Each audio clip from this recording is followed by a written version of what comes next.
Amis internautes, n'oubliez pas de liker, de vous abonner et de cliquer sur la note de notification pour ne rien rater.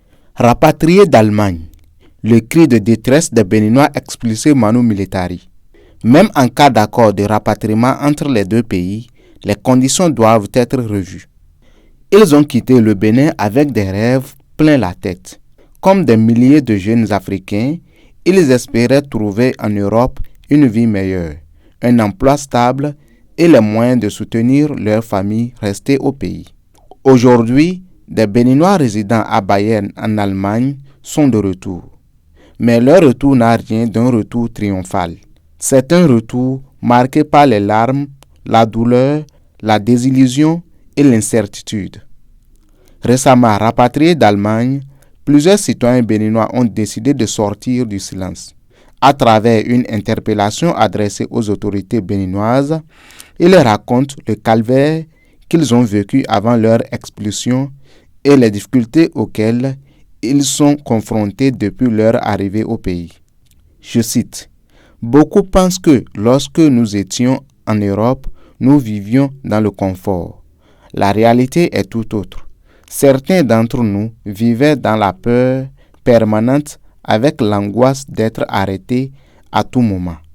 Nous avons connu la solitude, les nuits sans sommeil, les privations et les humiliations. » Fin de citation, a confié un rapatrié. Entre humiliation, expulsion et abandon, des Béninois lancent un cri de détresse.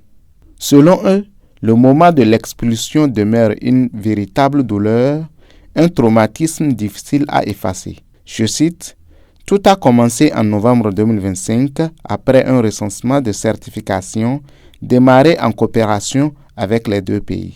Ce n'est qu'après cela que cette série de rapatriements a commencé et chose bizarre, ce sont généralement ceux qui ont leur nom dans la base de données qui sont expulsés. Nous n'avons pas eu le temps de récupérer nos effets personnels. Des années de sacrifice sont restées derrière nous. » Fin de citation. Derrière ces récits se cachent des hommes et des femmes profondément meurtris. Je cite, « Nous sommes revenus les mains vides, le cœur brisé. Certains avaient passé plusieurs années en Allemagne. D'autres y avaient construit leur quotidien et nourri l'espoir d'un avenir meilleur.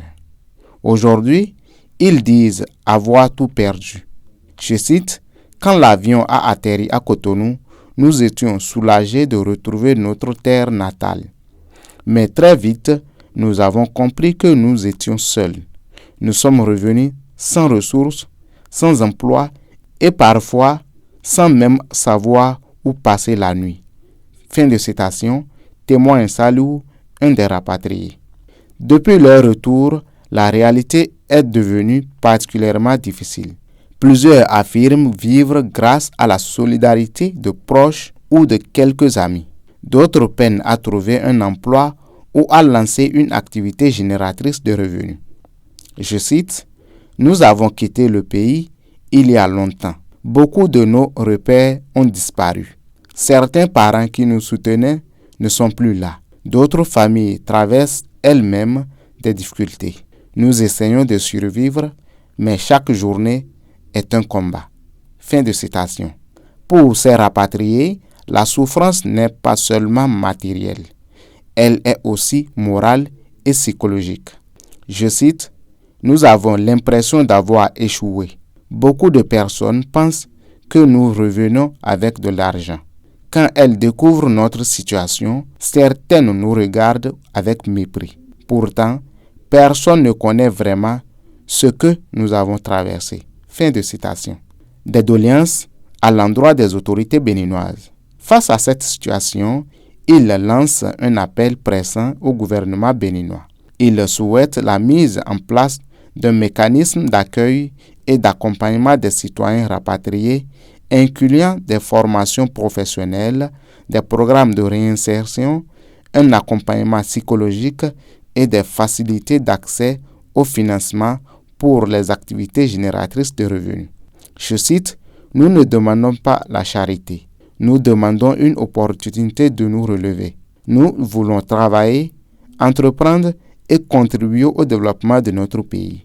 mais nous avons besoin d'un coup de pouce pour repartir sur de nouvelles bases. Il faut une relecture des accords de rapatriement. Au-delà de leur propre situation, ces rapatriés invitent également les autorités béninoises à renforcer l'assistance consulaire et diplomatique en faveur des compatriotes encore confrontés à des difficultés administratives en Allemagne et dans d'autres pays européens. Aussi, ils attirent l'attention des autorités béninoises sur une possible annulation de l'accord de rapatriement des citoyens béninois résidant en Allemagne si cela existait, car les conditions de rapatriement ne respectent pas les droits humains. Le cas de la Guinée. À cet égard, l'exemple récent de la Guinée retient particulièrement l'attention. Dans une vidéo devenue virale sur les réseaux sociaux, les autorités guinéennes ont publiquement interpellé l'ambassadeur d'Allemagne afin d'obtenir des explications sur les conditions de rapatriement des citoyens guinéens. Une démarche saluée par plusieurs citoyens africains qui y voient l'expression d'une volonté affirmée de défendre la dignité des ressortissants de leur pays, même lorsqu'ils se trouvent en situation irrégulière à l'étranger. Au regard de cet exemple épatant et gratifiant de la Guinée, les Béninois rapatriés appellent et souhaitent que des mécanismes de dialogue et d'accompagnement soient mis en place afin de mieux préparer les éventuels retours et d'éviter que d'autres citoyens ne se retrouvent dans des situations similaires. Aujourd'hui, derrière chaque rapatrié se cache une histoire de sacrifice, de rêves brisés, mais aussi d'espoir. Malgré les épreuves, ils refusent de baisser les bras. Leur combat est celui de retrouver une place dans la société.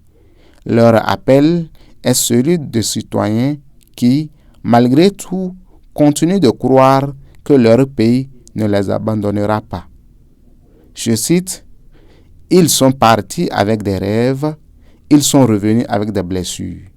Aujourd'hui, ils ne demandent ni pitié ni compassion, mais simplement une chance de recommencer. » Fin de citation. Je cite, « On ne choisit pas toujours comment l'on revient chez soi, mais une nation digne choisit toujours comment elle accueille ses enfants lorsqu'ils reviennent. » Fin de citation. A signé la rédaction.